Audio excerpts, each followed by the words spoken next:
You will know that Jesus Christ is in the descendants of David. I will come again and I will bear the sin of David. No? Kanangalan ni David, since from Samuel, doon na yan, hanggang in the Revelation. No? Because the thing is thinking to be built in the last days. No? So, ayon sa Bible, dili ka na kuno magpapamalik, dili ka na magpapamaligya, gawas kung naanan nimo ang tatak sa mapintas nga mananap.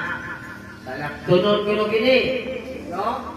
So, when you already, kagkaroon ay baluan na, the only one that we are not in a prophet people of God.